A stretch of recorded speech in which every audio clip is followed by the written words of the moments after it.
Hi, I'm Shauna Zimmerman. I am president of the Roxy Gem and Mineral Society.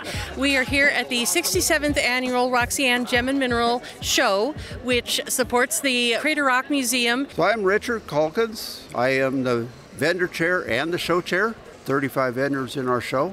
Anything and everything you could think of in the rock specimens, from crystals to geodes to amethyst, petrified wood, obsidian. We've got demonstrations on lapidary and other arts. We've got kids' activities, thunder putting, which is basically putt-putt golf involving thunder eggs instead of golf balls. We've got sluice panning, where you can pan for your little treasures in a gold panning simulation. All sorts of fun stuff. My name is David Katsky. I'm a member of Roxy Gem and Mineral Society. What I'm doing right here is called cabochon cutting. Cabochons are defined by their rounded dome shapes. I've got 6 wheels. 3 of them are my shaping or grinding wheels, and 3 of them are my polishing wheels. So I'll take a stone like this. This is an agate, and I'll just begin to kind of shape it along, move it. And what I'm doing is I'm taking this and rounding the edges down, and I'm going to put a dome shape over this over a portion of time. Rocking it back and forth to get that dome shape on it till I get something like what I've got here. This is a piece of petrified wood that I've been working on. And once I get it shaped, I'll take it to this wheel here, take off any rough edges that are on there, any ridges, bumps and things like that. Then I'll move it to this stone here and just successively go on down the line. Okay, my name is Gary Yeoman. I run Flint Epping Arts, etc. I'm with Crater Rock Museum. I'm one of the instructors there, and I also sell in the gift shop. I have a space as one of the artisans.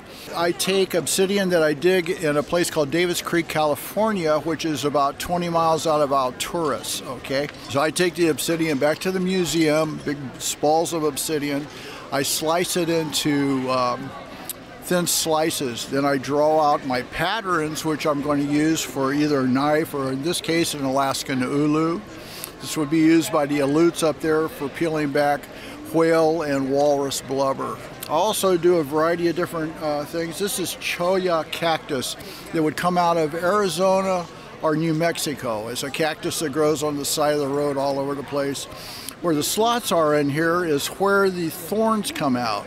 Okay, so I try to use some very unique types of obsidian. As you can see, this looks like it has a lightning bolt going through it. Okay, my name is Jacqueline Iamnok. I go by B.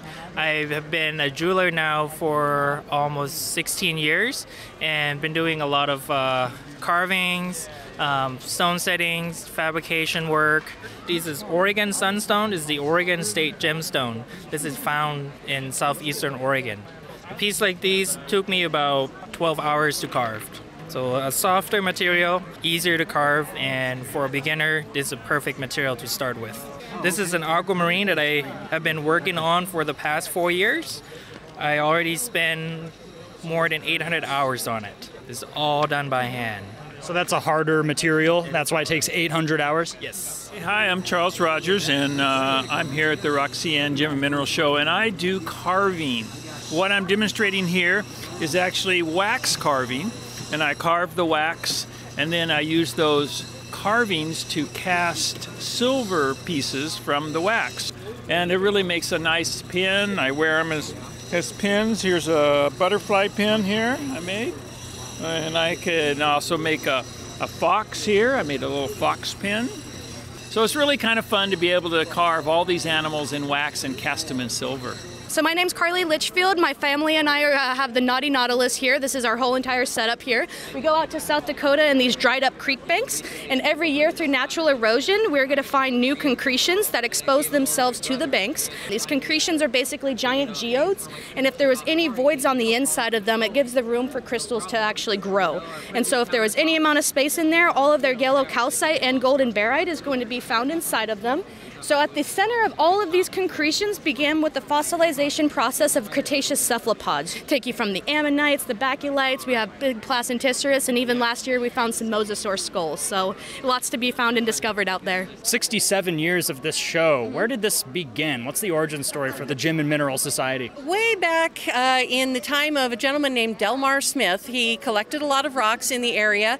He had a full garage and full house of rocks and minerals and specimens that his wife kept tripping over and said that they need to be somewhere else. That was a little bit before the first Gem and Mineral show. And then for you personally, how did rock hounding or an interest in gems and minerals, how did that set in? Well, surprisingly enough, my interest got piqued when I was brought to a Gem and Mineral show about 10 years ago. And I walked around and I said, this is where I need to be. I got into this through my wife. I find more of what they call leverites. Okay. So a leverite is just a rock that you leave right there on the ground. You don't take it. It's just weighing you down. It's not any good for anything. I'm retired now, so this is a way for me to take my science and actually do art now. I've always been interested in geology and rocks since I was a kid. Eventually, once I joined the club, I started to learn how to do this. Many's jewelry school, some in Thailand where I'm from, and a lot of the school here as well, like stone setting classes in New Mexico, fabrication at Revere Academy in San Francisco. Shows like this are an example of lapidary arts and what people can do. And as you can see in here, there's a huge variety of lapidary arts that go on.